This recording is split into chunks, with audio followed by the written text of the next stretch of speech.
Just for the camera, could you tell me who you are and what you are? I'm Kerry Anquint. I'm the tenant of Blackhall. It was quite late at night last night, about 20 to 11. A massive Arctic lorry got stuck along this corner here and was going back and forth trying to get up the hill, but he just had to take out, he had no choice, he had to take out what he's done to be able to even remove the van, or the lorry should I say. I understand that this isn't the first time this has happened, is it? No, it's been slowly getting worse, but it wasn't. It was bad before, but they've taken out at least another metre now, easy.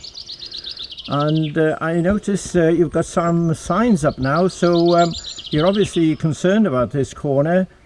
Yeah. Would you like to tell me a little bit about that? Well, they tend to put their foot down, or because of the thing, they just speed up, and it's very dangerous. We've witnessed some very hair-raising moments with cars just using it as a racetrack, pretty much, bringing it round. It's scary, and they nearly knocked my daughter over when she was playing in the last lockdown. So we decided to put signs up just to hope that they would slow down and think twice before speeding up.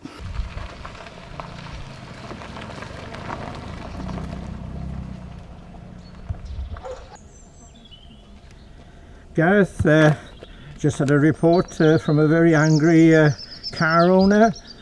He drove past here. Gentleman stopped to talk to a gentleman. The wire here picked up in the wheel of his car and scratched the side of his car.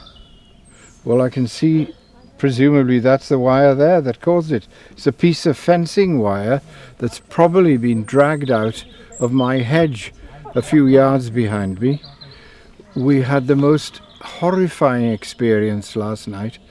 I own this house here, and my tenants sent me a message telling me that a huge articulated lorry had come along here last night, not far from 11 o'clock at night, and had done the most enormous damage.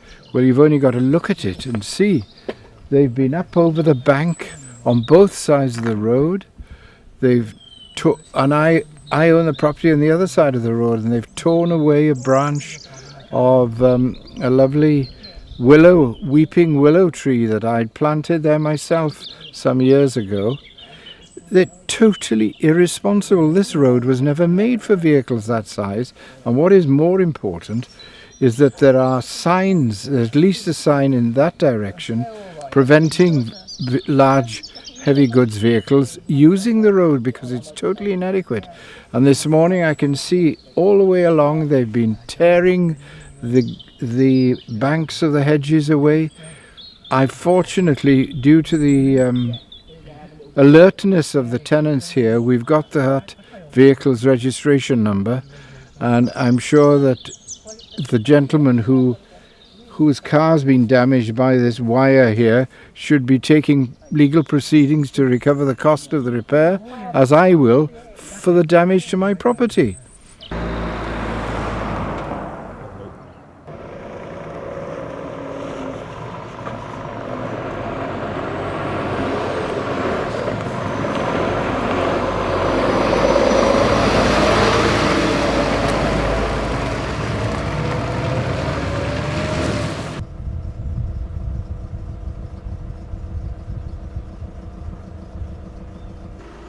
It's just got beyond now. Something serious has got to happen. And they're in breach of the planning permission, which does not permit large lorries this way.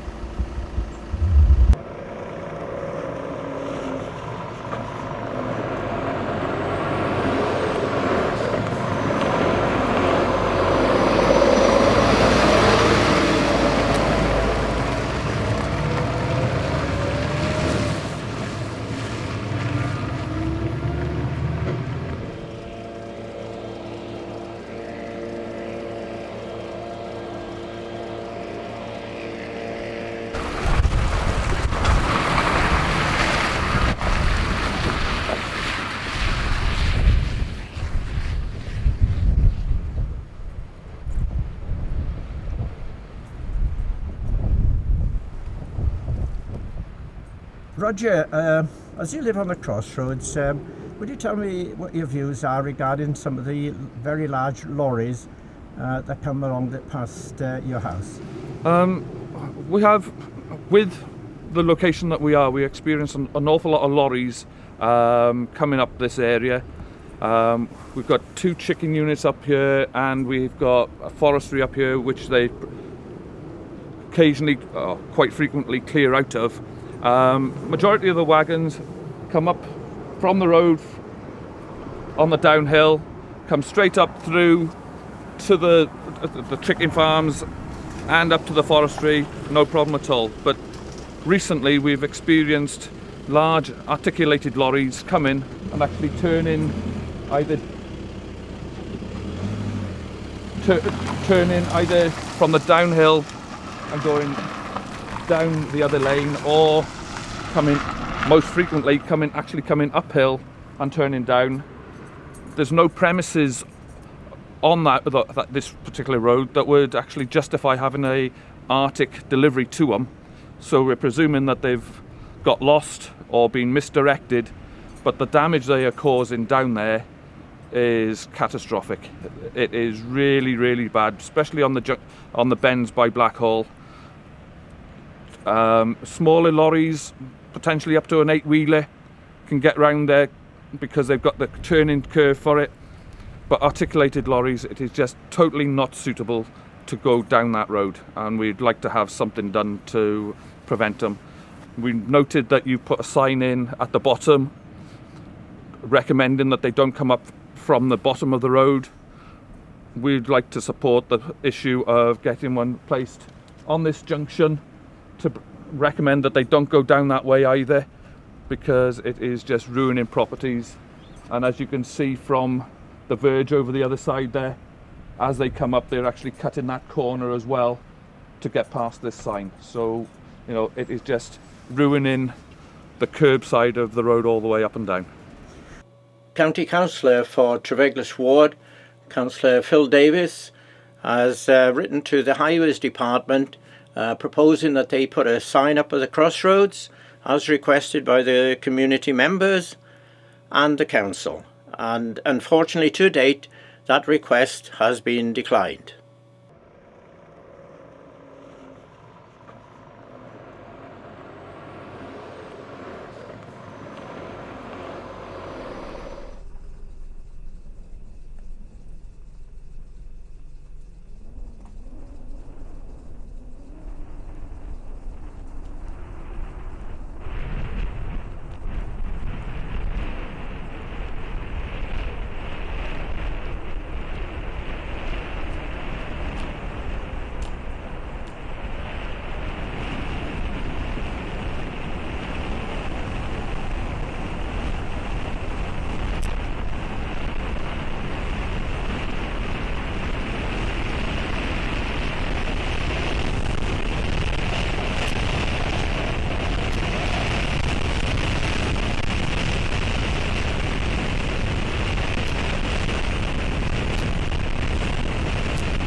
Dr. Caroline Turner, the Chief Executive of Powys County Council, has stated, "Town and community councils have an important role to play, and One Voice Wales is an appropriate way of bringing us together."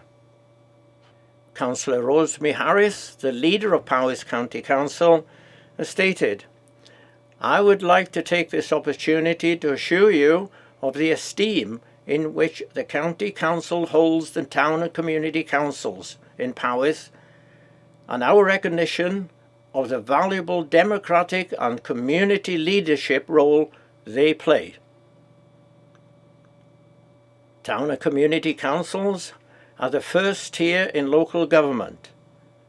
Trereglis Community Council has won a One Voice Wales Commendation Award for 3 consecutive years for the excellent work they do for the communities they serve. The Council will now look forward to working with the Highways Department of Powys County Council in resolving this dispute over this road, which has been ongoing for several years.